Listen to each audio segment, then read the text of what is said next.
నిర్మించిన చార్మినార్ కావచ్చు, గోల్కొండ కోటలు కావచ్చు,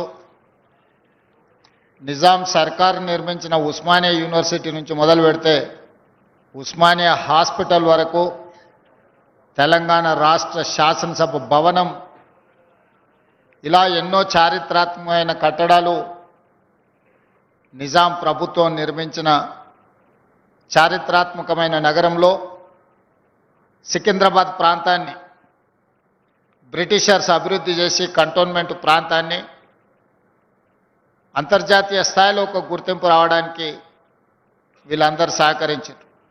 ఆ తర్వాత ముఖ్యంగా మాదాపూర్, కొండాపూర్, గచ్చిబౌలి, శేర్లింగంపల్లి, గోపన్పల్లి, వట్టినాగులపల్లి వరకు ఈ ప్రాంతాన్ని అభివృద్ధి చేయడానికి 94 నుంచి 2014 వరకు ఆనాటి ముఖ్యమంత్రులు చంద్రబాబు నాయుడు గారు, డాక్టర్ వైఎస్ రాజశేఖర రెడ్డి గారు ఈ ప్రాంతాన్ని అభివృద్ధి చేయడంలో వందల సంవత్సరాల నుంచి వీళ్ళందరూ నిర్విరామంగా కృషి చేయడం వల్ల ఈరోజు ప్రపంచ చిత్రపటంలో ఒక గొప్ప నగరంగా మన నగరానికి కీర్తి ప్రతిష్టలు దక్కినాయి. అదేవిధంగా ఆనాడు టీడీపీ, కాంగ్రెస్ ప్రభుత్వాలు తీసుకొచ్చిన విధానాలలో ముఖ్యంగా ఈరోజు మనందరం రాజీవ్ గాంధీని గుర్తు చేసుకుంటున్న సందర్భం. గచ్చిబౌలి ప్రాంతం ఫైనాన్షియల్ డిస్ట్రిక్ట్ కావచ్చు, లేకపోతే నాలెడ్జ్ పార్క్ ప్రాంతం కావచ్చు, రాయదుర్గం ప్రాంతం కావచ్చు, ప్రపంచంలో ఉండే 500 ఫార్చ్యూన్ కంపెనీలలో 85 ఫార్చ్యూన్ కంపెనీలు ఈరోజు ఈ ప్రాంతంలో వాళ్ళ కార్యక్రమాలను నిర్వహిస్తున్నాయి. ఐటీ దిగ్గజాలైన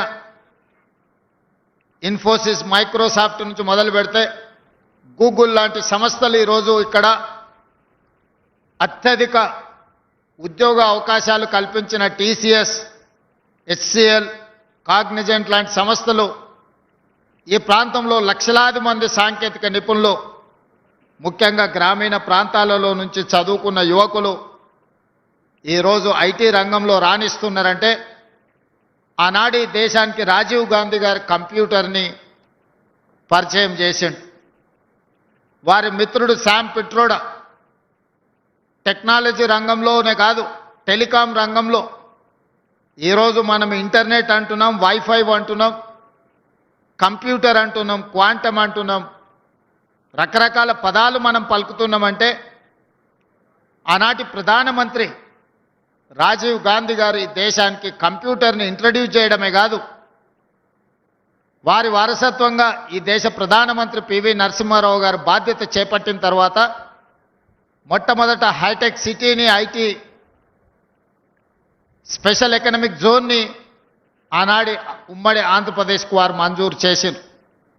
మొట్టమొదట హైటెక్ సిటీకి పునాది రాయి నేదురుమల్లి జనార్దన్ రెడ్డి గారు ముఖ్యమంత్రిగా ఉన్నప్పుడు, పి జనార్దన్ రెడ్డి గారు ఈ ప్రాంతానికి ప్రాతినిధ్యం వహిస్తున్నప్పుడు మొట్టమొదట శిలాఫలకం వేయడం జరిగింది.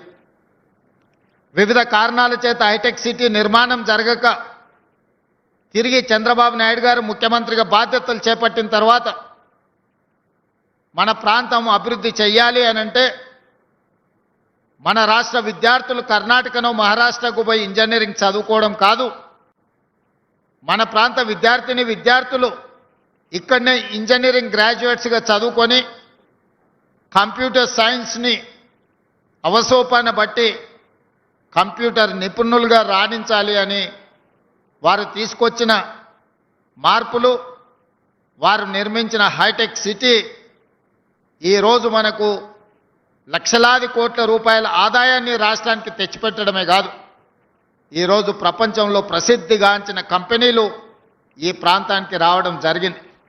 ఈరోజు ఈ ప్రాంతంలో ఉన్న గచ్చిబౌలి స్టేడియంస్ కావచ్చు, ఈ పక్కలో ఉన్న ఎంఆర్ సంస్థ నిర్మించిన బోల్డర్ హిల్స్ కావచ్చు, ఈ ప్రాంతంలో ఉన్న ఐటీ కంపెనీలు కావచ్చు, ఆనాటి ముఖ్యమంత్రులు దూరదృష్టితోని ఈ ప్రాంతం అభివృద్ధి చెందాలంటే చదువుకున్న యువకులకు ఉద్యోగ ఉపాధి అవకాశాలు రావాలి. అప్పుడే వ్యవసాయం ఒక్కటే మనకు జీవన ఆధారం కాదు. కుటుంబంలో నలుగురు అన్నదమ్ములు ఉంటే ఒకరు వ్యవసాయం చేయాలి, ఇంకొకరు వ్యాపారం చేయాలి, ఇంకొకరు ఐటీ రంగంలో రాణించాలి అని ఆనాడు ఆ ముఖ్యమంత్రులు ఆలోచన చేయడంతో ఈరోజు మనలో లక్షలాది మంది ఐటీ నిపుణులుగా కాదు, అమెరికాలో సిలికాన్ వ్యాలీని మనం ఈరోజు శాసిస్తున్నాం. ఈరోజు అమెరికాలో సంస్థలు నిర్వహిస్తున్న మన ఐటీ నిపుణులు, ఉద్యోగ బాధ్యతలు నిర్వహిస్తున్న మన ఐటీ నిపుణులు ఒకవేళ వాళ్ళు పనిచేయడం ఆపేస్తే అమెరికా యొక్క ఆర్థిక వ్యవస్థనే దెబ్బతినే స్థాయికి ఈరోజు మనం ఎదిగినాం. సత్య నాదెండ్ల లాంటి ప్రపంచ దిగ్గజ కంపెనీలకు సీఈఓలుగా మారినరు మన యువకులు అని అంటే ఇది మనందరికీ గర్వకారణము. ఇంత గొప్ప సాంకేతిక నైపుణ్యాన్ని సాధించిన మనం హైదరాబాదు నగరాన్ని అట్లే వదిలేద్దామా?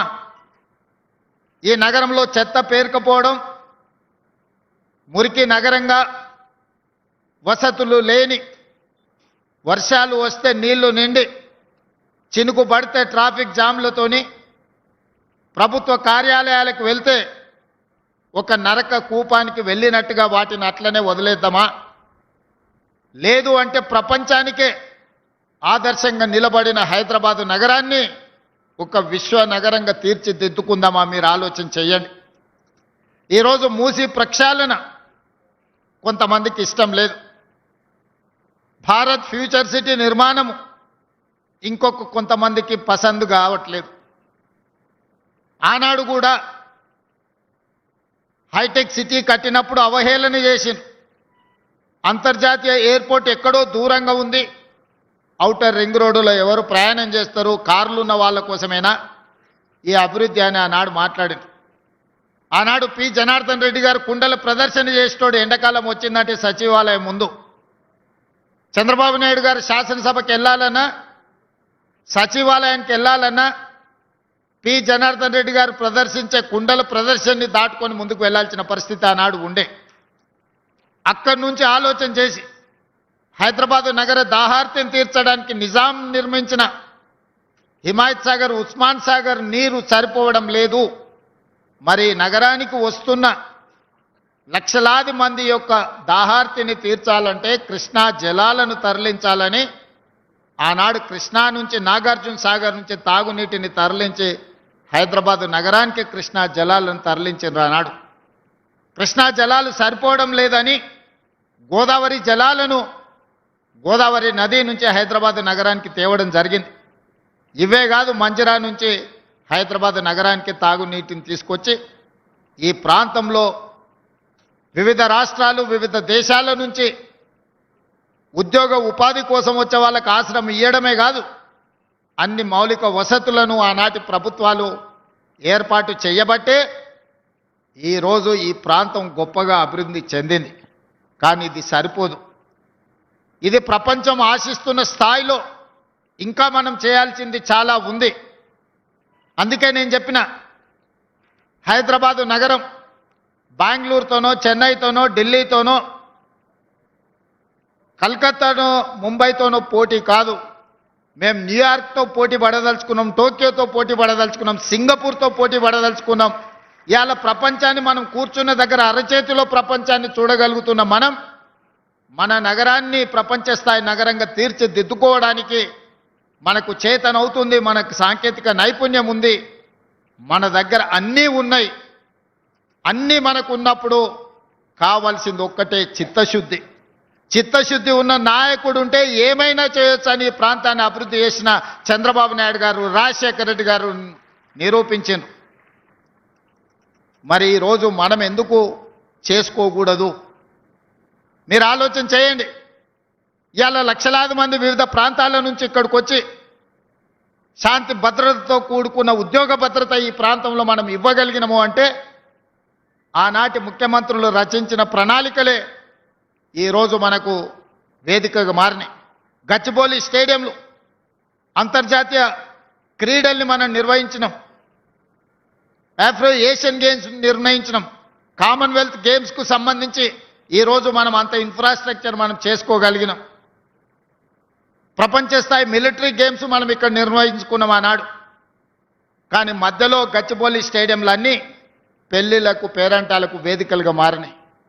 క్రీడలలో రాణించి ఒలింపిక్స్లో గోల్డ్ మెడల్ తేవాల్సిన మన ప్రాంతం దాదాపుగా 15 సంవత్సరాలు క్రీడలలో నిర్లక్ష్యానికి లోనైంది.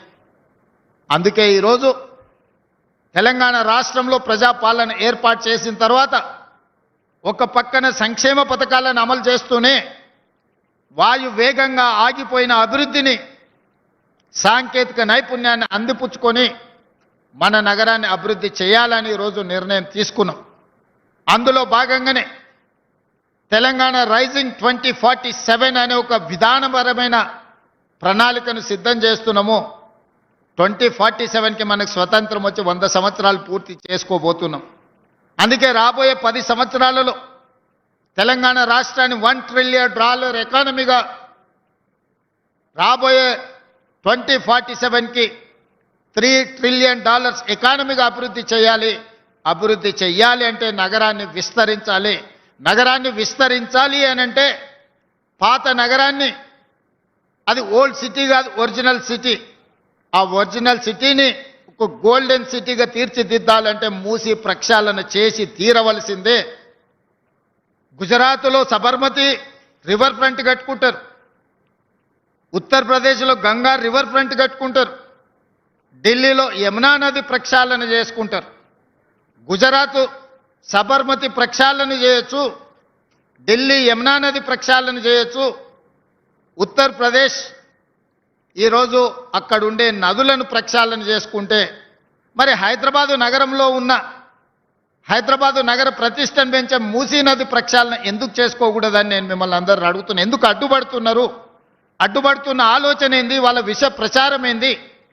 మూసీ నదిలో మురికిలో బ్రతకాలని ఎవరైనా పేదవాడు కోరుకుంటాడా? ఏ విధి లేనోళ్ళు, ఏ అవకాశం లేనోళ్ళు, ఎక్కడ నివసించడానికి గజం స్థలం దొరకనోళ్ళు ఈరోజు మూసీ మురికిలో నివసిస్తున్నారు. వాళ్ళందరికీ ఇండ్లు కట్టిద్దాం, వాళ్ళందరికీ వాళ్ళ పిల్లలకు మంచి చదువులు ఇద్దాం, వాళ్లకు మంచి అవకాశాలు కల్పిద్దాం. ఆనాడు రాజీవ్ స్వగృహ ద్వారా మధ్యతరగతి కుటుంబాలకు ఇంటి కళ, సొంత ఇంటి కళను ఆనాడు రాజీవ్ స్వగృహ ద్వారా పట్టణాలలో ఇచ్చినాం. మళ్ళీ మధ్యలో 15 సంవత్సరాలు ఆగిపోయింది. డబుల్ బెడ్రూమ్ అనే ఆశ చూసినాం, అది ఆకాశంలోనే కనిపించింది. అహనా పెళ్ళంటలో కోట శ్రీనివాస్ గారు కోడి పైన కట్టి కింద తెల్లబువ్వ తిన్నట్టు డబుల్ బెడ్రూమ్ ఇల్లు మనకు అహనా పెళ్ళంటలో ఏలాడదీసిన కోడిలాగా కనిపించింది తప్ప మనకెవరికి అందుబాటులోకి రాలేదు. అందుకే ప్రక్షాళనతో పాటు పారదర్శకమైన పరిపాలనతో పాటు మధ్యతరగతి సగటు జీవికి రాజీవ్ స్వగృహ ద్వారా మళ్ళీ ఇండ్ల పట్టాలు, ఇండ్లు ఇవ్వాలన్న ఆలోచన చేయడమే కాదు, మా మంత్రులు శ్రీనివాసరెడ్డి గారికి, మా శ్రీధర్ బాబు గారికి నేను సూచన చేస్తున్నా, పేదల కోసం స్థలాలు వెతకండి. వాళ్లకు సరసమైన ధరలకు ఇంటి స్థలాలు ఇవ్వడమే కాదు, ఇల్లు కట్టుకోవడానికి అవసరమైన సహాయాన్ని అందించాల్సిన బాధ్యత మన అందరి మీద ఉన్నది. ఈరోజు 100 కోట్లకు పైగా ఎకరం ఈ ప్రాంతంలో భూమి అమ్ముడుపోతుంది. మరి కోటీశ్వరులు మాత్రమే కొనుక్కోగలరు. మధ్యతరగతి సగటు జీవి సొంత ఇంటి కళ ఎప్పుడు నెరవేరాలి? సగటు జీవుల గురించి ఈరోజు ఆలోచన చేయాలి. సగటు జీవులకు సొంత ఇంటి కళ నెరవేరాలి అంటే నగరం విస్తరించాలి. నగరం విస్తరించాలంటే రీజనల్ రింగ్ రోడ్డు రావాలి, రేడియల్ రోడ్స్ రావాలి, మెట్రో రైలు విస్తరణ జరగాలి, అదేవిధంగా మూసీ ప్రక్షాళన జరగాలి, మూసీలో ఎలివేటెడ్ కారిడార్ రావాలి.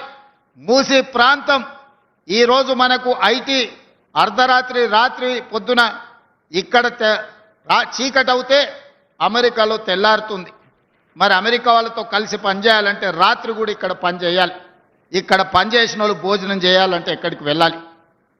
ఇవాళ అందుకే హైదరాబాదు నగరంలో మూసీ ప్రక్షాళన చేసి, మూసీ సుందరీకరణ చేసి, మూసీ నదిని పునరుజ్జీవింపజేసి ఆ ప్రాంతంలో నైట్ ఎకానమీని ఈరోజు ప్రారంభించాలనుకుంటున్నాం. రాత్రి మొత్తం అక్కడ వ్యాపారాలు జరగాలి, నిరుద్యోగ యువకులకు ఉపాధి అవకాశాలు ఇవ్వాలి, ఆ ప్రాంతంలో వ్యాపారాలు జరగాలి. ఉదయం 6 నుంచి సాయంత్రం 6 వరకు ఒక షిఫ్ట్లో మనం పనిచేస్తే సాయంత్రం 6 నుంచి తెల్లారి ఉదయం వరకు మూసీ నది పరివాహక ప్రాంతంలో పట్టపగలు మనం ఉద్యోగం చేసుకోవడానికి, పట్టపగలు మనం వ్యాపారం చేసుకోవడానికి ఎన్ని వసతులు ఉంటాయో ఒక నైట్ ఎకానమీని మూసీ పరివాహక ప్రాంతంలో ఈరోజు మనం ప్రారంభించాలనుకుంటున్నాం. అది చెయ్యాలంటే అక్కడ ఎలివేటెడ్ కారిడార్ రావాలి, అక్కడికి మెట్రో రైలు రావాలి, అక్కడ మూసీలో ఉన్న మురికిని తొలగించాలి. ఈరోజు మూసీలో మురికి తొలగించాలి అంటే వానలు వచ్చినప్పుడు వరదలు రావడము, మన కాలనీలలో ఉన్న బురద మూసీలో కొట్టుకుపోవడం కాదు. గోదావరి జలాలను 20 టీఎంసీలు తీసుకొచ్చి ఉస్మాన్ సాగర్, హిమాయత్ సాగర్లో ఆ నీటిని ప్రవహింపజేసి 365 రోజులు మూసీలో నీళ్లు ఉండేటట్టుగా రివర్ ఫ్రంట్ డెవలప్ చేయడం ద్వారా మన తెలంగాణ రాష్ట్ర ఎకానమీని ఈరోజు ప్రపంచంతో పోటీ పడే విధంగా తీర్చిదిద్దాలనుకుంటున్నాం. వీటన్నిటితో పాటు ఈరోజు రిజిస్ట్రేషన్ కార్యాలయాల గురించి మిత్రులు శ్రీనివాసరెడ్డి గారు చెప్పారు. Outer ring road inside core urban region, ఈ కోర్ అర్బన్ రీజియన్లో 39 సబ్ రిజిస్ట్రార్ కార్యాలయాలు ఉన్నాయి. ఇక్కడున్న చాలామంది సబ్ రిజిస్ట్రార్ ఆఫీసులకు పోయి ఉంటారు. కూర్చోవడానికి కూర్చుండదు, నించోవడానికి జగా ఉండదు, గంటల కొద్ది అక్కడ ఉంటే బాత్రూమ్ పోదామంటే ఎక్కడ కనిపించదు. ఎక్కడ మెట్ల మీద ఎక్కితే పాన్ పరాగులు తిని ఊంపించి మనం ఎక్కడ కాలు పెడితే జారి పడతామో అన్న పరిస్థితులు ఈరోజు ప్రభుత్వ కార్యాలయాలు ఉన్నాయి. అభివృద్ధి చెందినమంటున్నాం, ఐటీ దిగ్గజ కంపెనీలు మన దగ్గర ఉన్నాయంటున్నాం, మైక్రోసాఫ్ట్, ఇన్ఫోసిస్, గూగుల్ మన దగ్గర ఉన్నాయంటున్నాం, హెచ్సిఎల్, కాగ్నిజెంట్, టీసీఎస్ ఇక్కడ ఉందంటున్నాం. కానీ మన బుద్ధి, మన ఆఫీసుల తీరు మారడం లేదు. ప్రపంచ దేశాలకు సంబంధించిన ఎవరు ఇక్కడ వచ్చి ఉన్నా, ఏ ఇల్లు కొనుక్కున్నా, ఎవరైనా పెళ్లి చేసుకుంటే యువ జంటలు ఆఫీసుకు పోతే అక్కడ ఉన్న వాతావరణం చూస్తే ఎందుకురా దేవుడా ఇక్కడికి వచ్చినా అనుకునే పరిస్థితి ఆ యువ జంటకు ఈరోజు కనిపిస్తుంది. ఇవాళ పెళ్ళిళ్ళు చేసుకున్న వాళ్ళు రిజిస్ట్రేషన్ చేసుకోవాలి. సాఫ్ట్వేర్ ఉద్యోగి అమెరికాలో ఉంటే భార్యను తీసుకెళ్లాలంటే పెళ్ళి నమోదు చేయించుకోవాలి, అధికారిక పత్రం తీసుకోవాలి. సబ్ రిజిస్ట్రార్ కార్యాలయానికి భార్యను వెళ్ళి కుటుంబ సభ్యులతో అక్కడ పోయి రిజిస్ట్రేషన్ చేసుకొని ఫోటో దిగే పరిస్థితులు ఈరోజు సబ్ రిజిస్ట్రార్ కార్యాలయాలు ఉన్నాయా? మీరు ఆలోచన చేయండి. అందుకే నేను చెప్పా శ్రీనివాసరెడ్డి గారికి, సంవత్సరానికి 15,000 కోట్ల రూపాయల ఆదాయం వచ్చే స్టాంప్స్ అండ్ రిజిస్ట్రేషన్ శాఖ మనకు బంగారు గుడ్డునిచ్చే బాతు. ఆ బంగారు బాతును ఈరోజు మనం జాగ్రత్తగా దాన్ని మంచిగా చూసుకోవాలి. అక్కడికి వచ్చే వాళ్ళు కోట్ల రూపాయలు పన్నులు చెల్లిస్తున్నారు. 15,000 కోట్ల రూపాయలు మనకే వస్తున్నాయంటే రియల్ ఎస్టేట్లో ఎన్ని వేల కోట్ల రూపాయలు ఈరోజు పెట్టుబడులుగా పెడుతున్నారు. 7.5% స్టాంప్ డ్యూటీ ఛార్జ్ చేసే మనకే 15,000 కోట్ల రూపాయలు ఆదాయం వస్తే ఆ ఆస్తులు కొనుక్కుంటున్న వాళ్ళు ఎన్ని లక్షల కోట్ల రూపాయలు పెట్టుబడిగా పెడుతున్నారు. మరి లక్షల కోట్ల రూపాయలు పెట్టుబడి పెట్టి రాష్ట్ర ప్రభుత్వానికి 1,000 కోట్ల రూపాయలు ఆదాయం ఇచ్చేవాడు ఆఫీస్కి వస్తే నించోవడానికి జగా లేదు, కనీసం మర్యాదగా పలకరించేవాడు లేడు. వాళ్ళని ఏదో దొంగల్ని చూసినట్టుగా, లేకపోతే వాళ్ళు ఏదో తప్పు చేస్తే, నేరం చేస్తే సబ్ రిజిస్ట్రార్కి వచ్చినట్టుగా మనం పరిస్థితులు ఉన్నాయి. ఈరోజు ఈ విధానంలో మార్పు రావాలి, మన ఆలోచన దూరంలో మార్పు రావాలి. అందుకే ఈరోజు ఇక్కడ 3 ఎకరాల పైగా స్థలాన్ని 50,000 స్క్వేర్ ఫీట్లో ఒక 5 స్టార్ హోటల్కి వెళ్తే, ఒక ఇంటర్నేషనల్ ఎయిర్పోర్ట్కి వెళ్తే ఎంత గౌరవంగా మర్యాదగా వసతులు ఉన్నాయో ఆ స్థాయిలో ఈరోజు ఈ సబ్ రిజిస్ట్రార్ కార్యాలయాన్ని ఇక్కడ నిర్మించాలని నిర్ణయం తీసుకున్నాం. దీనికి ఉదారంగా ముందుకు వచ్చిన అపర్ణ 30 కోట్ల రూపాయలు పెట్టి ప్రభుత్వానికి రూపాయి భారం లేకుండా స్థలము మాది, నిర్మాణం వాళ్ళది. ఇది సంవత్సరాల కొద్ది వాయిదాలు వేసే కార్యక్రమం కాదు. 9 నెలలు వాళ్ళు అడిగినరు, 7 నెలలు అని మా మంత్రి చెప్పిండు. వయా మీడియాగా 8 నెలలు చేసుకోండి అని నేను చెప్తున్నా. ఎవరో పెద్ద మనిషి ఉండాలి కదా పంచాయతీ దించడానికి. వారు 9 అన్నారు, మా మంత్రి 7 అన్నారు. మధ్యస్థంగా చేసుకుందాం. 8 నెలల్లో ఇక్కడ ఒక అంతర్జాతీయ ప్రమాణాల స్థాయిలో ఉండే 4 సబ్ రిజిస్ట్రార్ మనం ఇమ్మిగ్రేషన్ ఆఫీస్కి వెళ్తే, పాస్పోర్ట్ ఆఫీస్కి వెళ్తే అక్కడికి డైరెక్ట్ ఆన్లైన్ టైం, తిరుపతిలో దర్శనానికి మనకిప్పుడు ఆన్లైన్లో మనకు టైం వస్తుంది, స్లాట్, ఏ టైంకు నువ్వు దర్శనం చేసుకోవాలో నీకు ముందే సమాచారం వస్తుంది. ఇవాళ అలాంటి విధానాన్ని సబ్ రిజిస్ట్రార్ కార్యాలయంలో ప్రవేశపెట్టారు మా మంత్రులు శ్రీనివాస్ రెడ్డి గారు. మీరు వచ్చి గంటల కొద్దీ నిరీక్షించాల్సిన అవసరం లేదు. కుడి ఎడంగా 5-10 నిమిషాలు అటు ఇటుగా మీరు ఎప్పుడు రావచ్చో, ఎప్పుడు రిజిస్ట్రేషన్ చేసుకోవచ్చు, ఎప్పుడు వెళ్ళొచ్చో మీకు స్పష్టంగా టెక్నాలజీని వాడి ఈరోజు మీకు సమయాన్ని ఇండికేట్ చేస్తారు. మిగతా సమయం మీ పని మీరు చేసుకోవచ్చు. అదేవిధంగా నూతనంగా పెళ్లి చేసుకున్న దంపతులు వెళ్తే అత్తగారింటికి పోయినట్టు ఒక మంచి వాతావరణంలో కుటుంబంతో ఫోటో దిగి రిజిస్ట్రేషన్ చేసుకొని పోయే విధంగా ఈరోజు ఏర్పాట్లు చేయమని నేను సూచన చేసిన. ఎందుకంటే ఇవన్నీ మనల్ని మనం గౌరవించుకోవడమే, ఇది ఇతరుల కోసం చేయడం లేదు. ఈ ప్రభుత్వం మీది, ఈ ప్రభుత్వం మీకోసం పనిచేస్తుంది. ఈ ప్రభుత్వం మీకు వసతులు కల్పించడం ద్వారా ప్రభుత్వానికి ఆదాయం పెరుగుతుంది, ఇందులో ఖర్చు లేదు.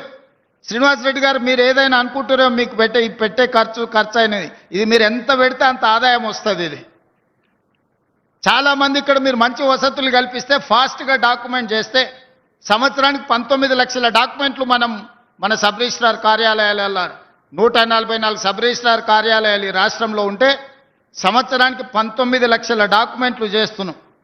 కొంతమంది అవకాశం రాక విదేశాల నుంచి వస్తే టైం దొరక్క రిజిస్ట్రేషన్లు చేయకుండా వెనక్కి మళ్ళీ వెళ్తున్నారు.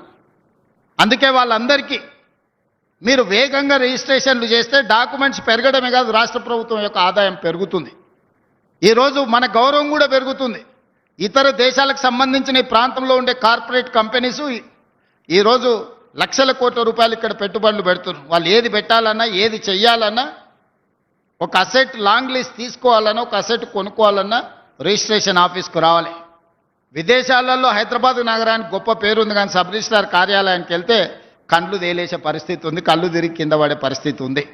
అందుకే శ్రీనివాస్ రెడ్డి గారికి నేను విజ్ఞప్తి చేసిన, core urban reason, outer ring road inside ఏదైతే నగరం ఉందో, కాలుష్య రహిత నగరమే కాదు, సాంకేతికంగా ప్రపంచంతో పోటీ పడే విధంగా ప్రభుత్వ కార్యాలయాలు ఉండాలి, ముఖ్యంగా సబ్ రిజిస్ట్రార్ కార్యాలయాలు ఉండాలి. పేదలు చదువుకునే పాఠశాలల్లో కూడా మార్పు రావాలి.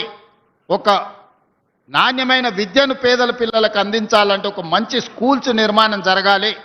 ప్రభుత్వ కార్యాలయాలు నిర్మించడమే కాదు, వర్షాలు వస్తే నీళ్లు చెరువులలో ఉండాలి, నాలాల ఆక్రమణ తొలగాలి.